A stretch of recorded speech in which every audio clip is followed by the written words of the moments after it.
Chers internautes de Top Media Mali, bienvenue. Aujourd'hui, je reçois mon doyen. Il est le président de AJPS, l'Alliance des journalistes pour la promotion de l'économie sociale et solidaire. Il n'est plus à présenter. Mais quand même, je vais lui laisser la parole de se présenter. Ce n'est pas tous les jours qu'on reçoit son doyen sur son plateau. Il m'a donné la chance aujourd'hui de recevoir mon doyen, M. Youba Konaté. Bonjour, monsieur. Ouais, bonjour, madame. Bienvenue. Ok, merci. Comme vous l'avez dit, moi, je suis Youba Konaté. Je suis le président de l'AJPS, l'Alliance des journalistes pour la promotion de l'économie sociale et solidaire, qui est en fait un regroupement de journalistes que nous avons mis en place il y a de cela quelques mois. C'est courant 2019 que nous avons commencé le processus pour mettre en place cette organisation qui groupe à peu près une cinquantaine de journalistes de la presse, toutes tendances confondues, pour essayer de booster un peu le secteur de l'économie sociale et solidaire, qui est un secteur très porteur, mais qui est assez mal connu dans notre pays. Donc, je pense que tous les acteurs de l'économie sociale et solidaire sont unanimes que l'une des difficultés majeures du secteur de l'économie sociale et solidaire, c'est vraiment le manque d'information et de communication. Donc c'est après ce constat que tout doucement, nous avons commencé les initiatives pour essayer de regrouper le maximum de journalistes et qui puissent, après des explications, adhérer à ces mouvements-là. Et finalement, nous avons eu le récépissé en novembre 2021. Et le lancement officiel, nous l'avons fait hier jeudi 3, n'est-ce pas, novembre aussi. Donc presque un an, jour pour jour. Nous sommes arrivés à faire le lancement officiel. Et voilà, donc on peut dire que l'Alliance est désormais sur les fonds baptismaux, parce qu'elle vient d'être présentée au grand public à travers ce lancement qui a eu lieu hier. Donc, à travers ce lancement, vous avez fêté l'anniversaire d'avoir le récépissé de l'association. Pratiquement, oui, parce que c'est en novembre 2021 qu'on avait obtenu le récépissé. Mais déjà, on avait fait presque un an dans le processus pour avoir le récépissé. Mais déjà, à ce niveau, sans avoir la prétention de faire un bilan, nous avons déjà mené des actions. Nous avons un programme d'activité 2022 que nous avons soumis à beaucoup de nos partenaires. Bon, les concours des circonstances un peu personnelles ont fait que nous avons pris un peu de retard dans l'exécution du programme. Mais déjà, on est là parce qu'on est arrivé à faire le lancement officiel. Je pense que tout doucement, on va s'installer. Monsieur le Président, dites-moi, quel est votre objectif majeur? Bon, je l'avais un peu, comment dirais-je, ébauché dans mon introduction, c'est-à-dire notre objectif principal, c'est d'apporter l'information et la communication aux populations, aux citoyens maliens par rapport à ce secteur. Comme je l'ai dit, c'est un secteur assez porteur, mais c'est un secteur qui est assez mal connu des Mali. Quand vous parlez d'économie sociale et solidaire, vous parlez de mutuelles, vous parlez d'associations, vous parlez de sociétés coopératives. Donc, ce sont des organisations dont la base de fonctionnement, c'est vraiment la solidarité, l'on d'aimer. Dans notre société, c'est extrêmement important. Parce que, mon client ici qui a fait un minquier, n'a offert la nyonka à Kachala fait obstacle. Donc, c'est vraiment ça, la base de l'ensemble de ces organisations, c'est vraiment la solidarité, la complémentarité. Je vous donne un exemple. Aujourd'hui, notre pays est en train d'aller vers la mise en place de ce qu'on a appelé la CMU, la couverture maladie universelle. C'est une politique volontariste de l'État qui s'est dit que dans les années à venir, elle va mettre en place cette couverture maladie universelle.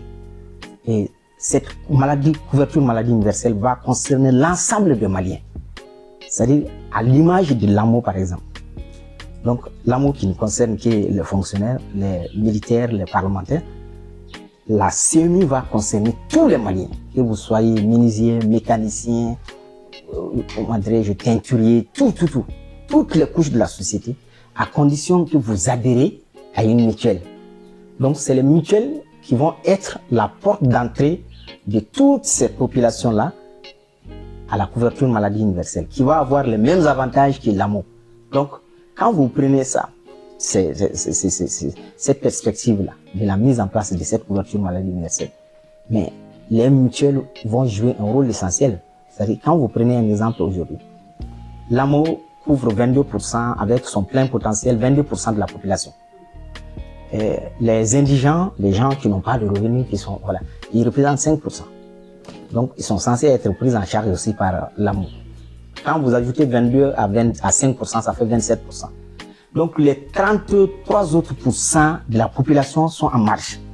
Et 73, je m'excuse, 73% de la population est en marge. Elle n'a pas de couverture, elle n'a pas de facilité pour se soigner. C'est énorme. Donc, c'est cette population cible-là qui est vraiment notre cible à nous. Aller vers elle, l'informer, d'adhérer, comment dirais-je, aux mutuelles, d'adhérer aux sociétés coopératives, de mettre en place des associations. En faisant toute cette organisation-là, ça va nous permettre de mettre, comment dirais-je, en marche cette couverture maladie universelle. Juste, ça, c'était un exemple concernant les mutuelles. Quand vous prenez un exemple concernant les sociétés coopératives, vous avez un regroupement, par exemple, aujourd'hui de menuisiers. Vous êtes une coopérative de menuisiers. Il y a une machine de rabotage, elle coûte 12 millions. Mais individuellement, personne d'entre vous ne peut la payer. Mais si vous êtes en société coopérative, facilement tout de suite, avec l'accompagnement déjà de l'État et des partenaires, vous pouvez acheter une telle machine, par exemple. Et avec tout ce qu'elle a comme capacité, elle peut rendre service à vous tous.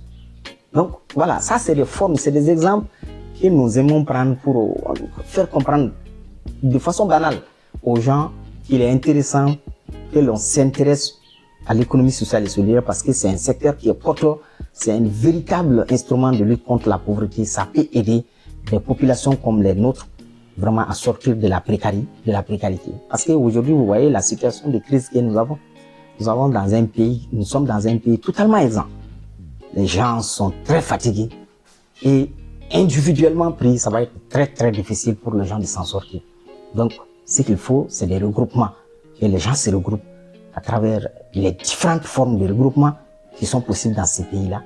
Et le rôle des services techniques et de l'État va être de les accompagner pour leur permettre de comprendre les mécanismes de fonctionnement qui est approprié à la forme de regroupement qu'ils auraient choisi et donc permettre à ce que les gens puissent mettre en place ces formes de regroupement et pouvoir s'en sortir. Ok, d'accord, ce que vous venez de dire, le défi est énorme. Mais comment vous allez faire pour que tous ces gens puissent intégrer, puissent comprendre aussi l'économie sociale et solidaire? Quand vous voyez passer, par exemple, quand vous prenez l'économie sociale et solidaire, les gens ont l'impression que c'est un nouveau secteur. Pas du tout, c'est pas un nouveau secteur. C'est un secteur qui est en place dans notre pays depuis plus de 30 ans. Donc c'est pas tout à fait nouveau. Mais il est assez méconnu. Quand vous devez faire une évaluation aujourd'hui, vous allez comprendre que le secteur est assez méconnu. Mais ce qu'il faut pour faire connaître, comment dirais-je, un tel secteur, c'est l'information et la communication. Donc, l'exercice que nous sommes en train de faire là participe à ça. Arriver à convaincre nos populations parce que nos populations, ils écoutent les médias, ils écoutent la radio, ils écoutent les télévisions, ils sont sur les canaux comment dirais-je, des réseaux sociaux désormais.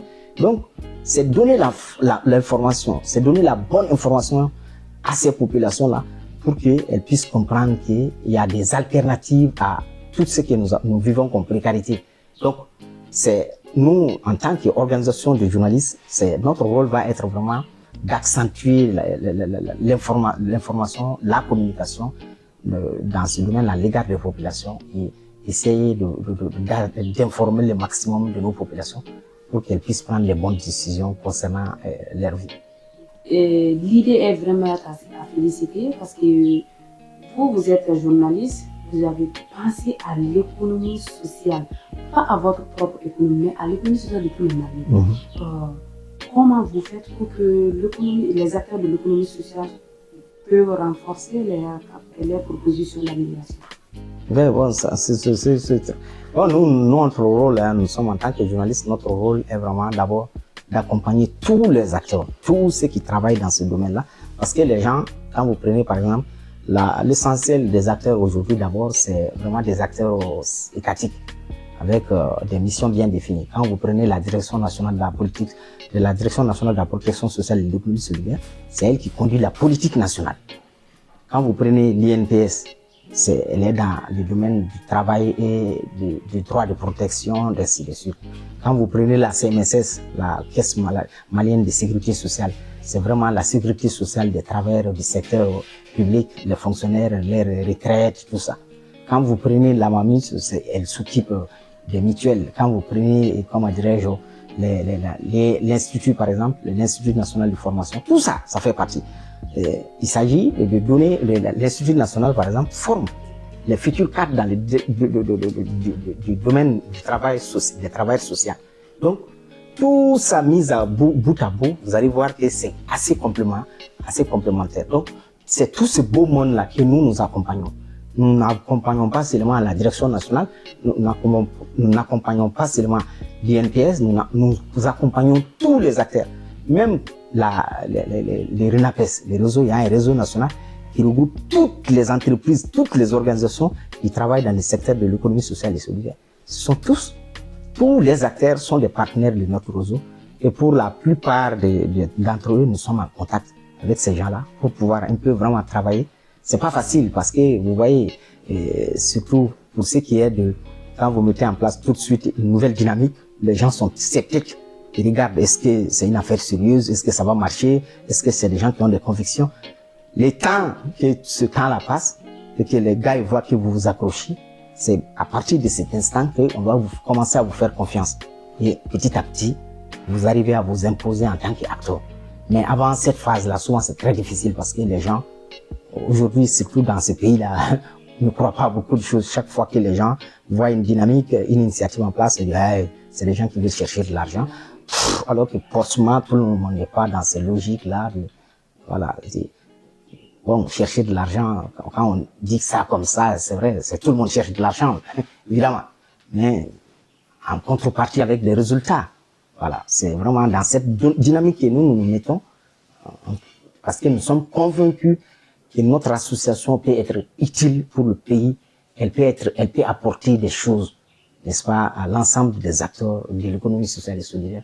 Et c'est pourquoi nous sommes dans la dynamique. Monsieur le Président, merci pour cette réponse. Nous allons juste faire une petite pause publicitaire et après ça, nous allons revenir. Merci, à tout de suite.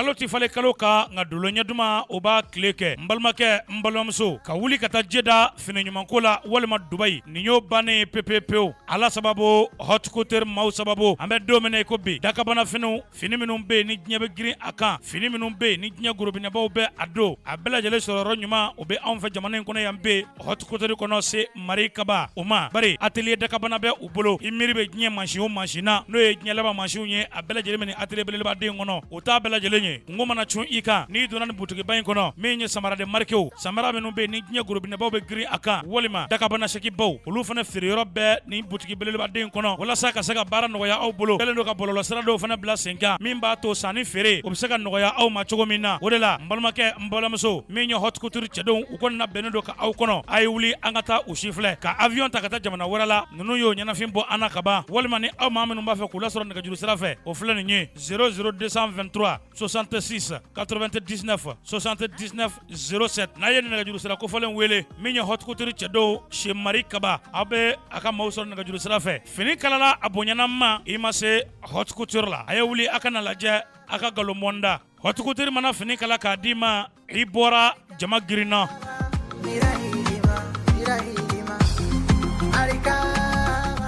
Vous cherchez un cadre propice et idéal pour l'épanouissement de vos enfants? Ne cherchez plus si loin. Le complexe scolaire SAM est la bonne adresse pour vous. Bienvenue dans notre somptueux cadre scolaire d'enseignement bilingue où vos enfants joindront l'utile à l'agréable. Le complexe scolaire SAM dispose des infrastructures modernes et bien aérées permettant l'épanouissement académique et extrascolaire nécessaire pour le bon équilibre de nos enfants. En effet, l'école SAM est dotée d'une médiathèque, d'une bibliothèque ultramoderne, des aires de jeu aux normes internationales, football, basketball, etc. Nous avons aussi une cantine avec des menus équilibrés et variés tout au long de l'année. Et pour l'hygiène, vous pouvez compter sur nos standards sanitaires impeccables. Enfin, nos examens et cursus sont basés sur le programme français, rigoureusement choisi pour garantir la réussite et l'intégration effective dans la vie active des apprenants suivant une orientation conforme au marché du travail empreinte à la mondialisation. Avec les niveaux d'enseignement crèche, maternelle, primaire et secondaire du complexe scolaire SAM, laissez croître la bonne étoile de vos enfants par un enseignement rigoureusement choisi selon le standard international.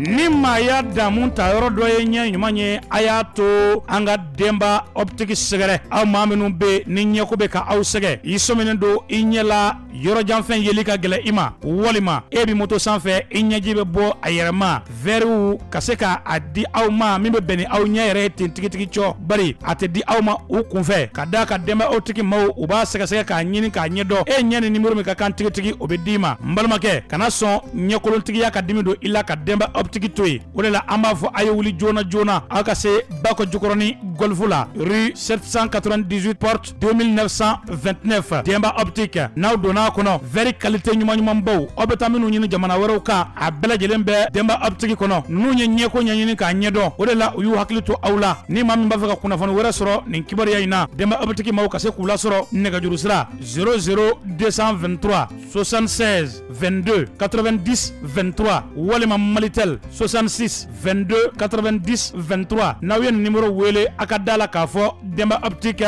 u bɛ don aw jigi kɔrɔ denba optique ɲɛ ɲuman sɔrɔ ani haju wasa aw kɛra malidenw ma jigi ɲuman ye. Quel plan de communication appelez-nous aussi ici pour que tous les Maliens peuvent comprendre que vous n'êtes pas là juste pour votre propre intérêt, mais pour l'intérêt général du Mali?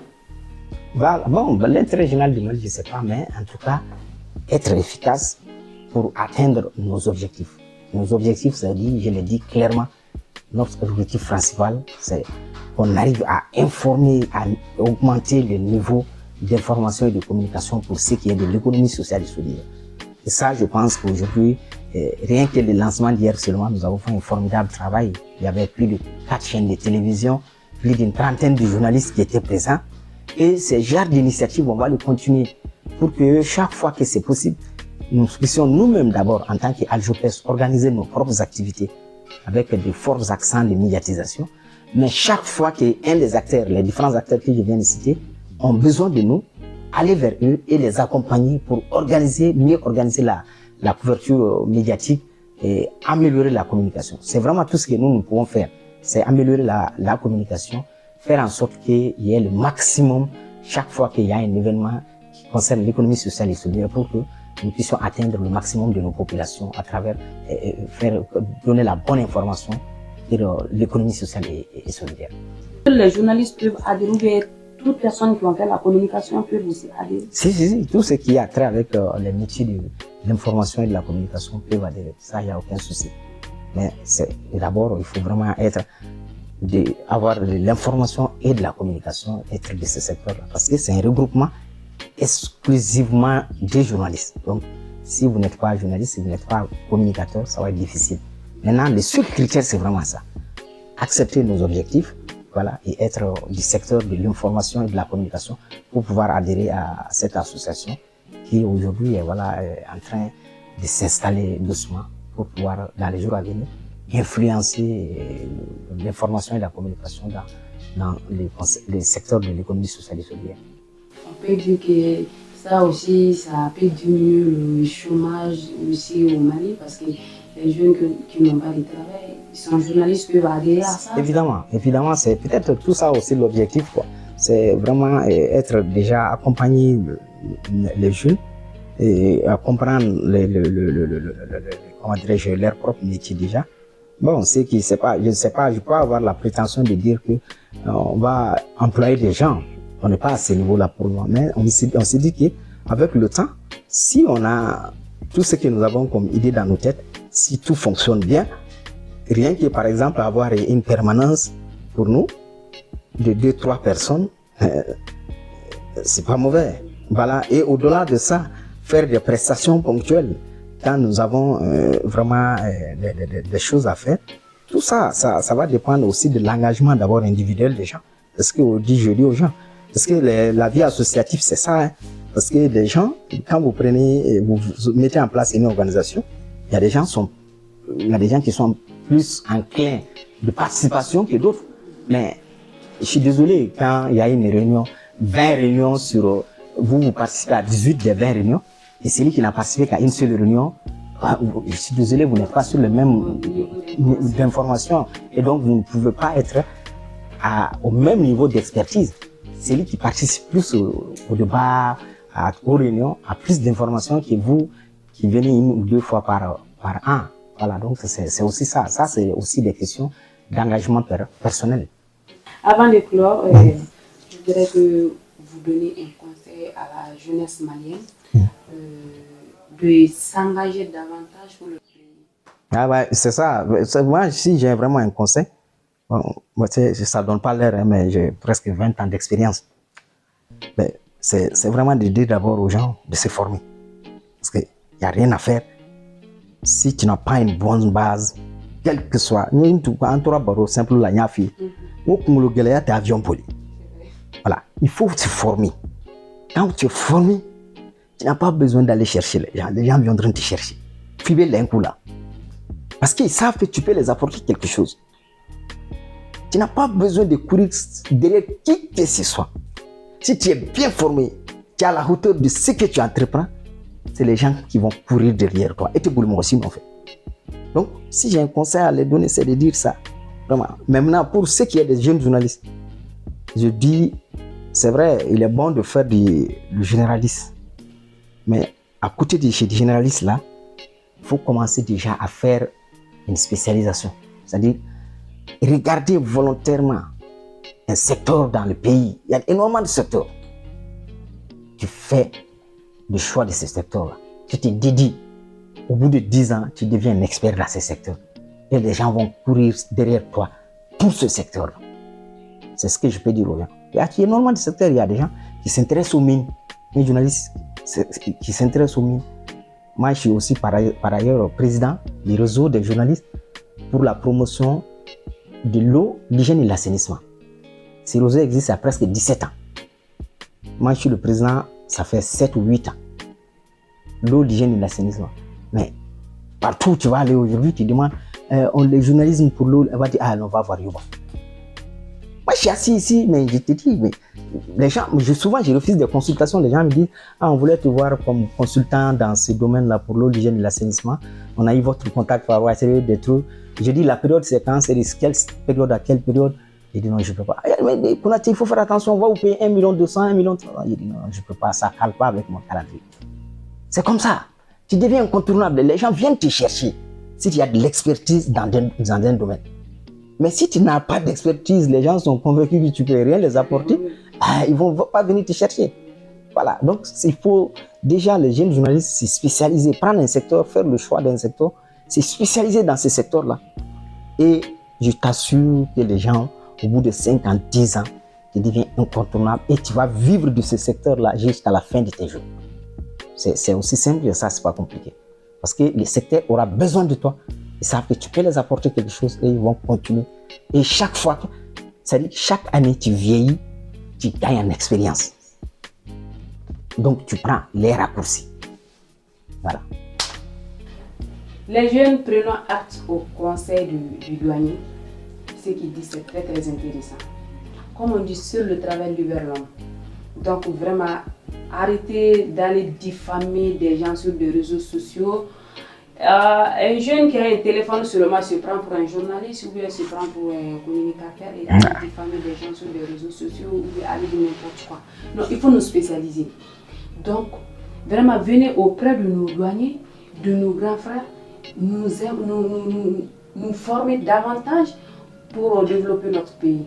Quand même, mon cadre et moi, nous, on ne va plus quitter les douaniers, car nous allons nous former davantage, s'informer et vous informer du retour aussi des bonnes choses. Le douanier. Merci. Non, vraiment, voilà, non, je vous remercie déjà de l'initiative de venir nous voir. C'est vraiment enchanté. Ça nous encourage aussi un peu dans ce travail qui vient juste de commencer. Et on se dit qu'il y a de belles perspectives là-dedans. Moi, je suis convaincu qu'il y a de très belles perspectives dans ces domaines-là. Parce que si vous étiez là hier, vous avez vu tout l'engouement que l'ensemble des responsables étaient là. Tout le monde est d'accord que c'est, comment dirais-je, il y a une pièce du puzzle qui manquait. C'était vraiment l'association pour les journalistes d'accompagner l'économie sociale et solidaire. Et je pense que nous allons rester dans cette dynamique-là. Et ensemble, moi je suis disponible, je n'ai pas de problème. Surtout que ça fait 10 mois que je ne travaille pas, je suis devenu handicapé. Voilà, donc je suis à la disposition vraiment de tout le monde. Parce qu'entre-temps, j'ai fait beaucoup de cours. J'ai fait des cours de communication à l'université de Ségou, dans beaucoup d'universités privées ici. J'avais des cours. Donc, malheureusement, ça fait 1 an que mon agenda ne me permet plus de faire de cours. Voilà. Sinon, j'ai fait beaucoup de cours. Ça fait, je crois, 8 ou 9 ans que je donnais des cours. Mais à l'IGLAM, même à l'IGLAM, j'ai passé un moment, l'ISTM, ISC, et voilà, et puis voilà. J'avais des aides un peu partout, maintenant j'ai arrêté un peu. Merci. Je vous en prie, voilà. Vraiment, tout le plaisir est pour nous. Voilà, il n'y a pas de souci. Ouais. Vraiment, on était très très contents. Yeah. Merci de nous avoir reçus aujourd'hui. Merci à vous aussi qui nous suivez depuis derrière votre poste téléviseur. N'oubliez pas aussi de vous abonner, réabonnez-vous sur notre page Facebook Top Media Mali, et Instagram, il y a Twitter, il y a YouTube aussi. Et merci le douanier. Merci. Et merci à vous aussi. Et nous sommes jeunes, disons toujours oui nous pouvons. Ouais. Quand on veut, on peut vouloir se pouvoir. Merci et à très bientôt.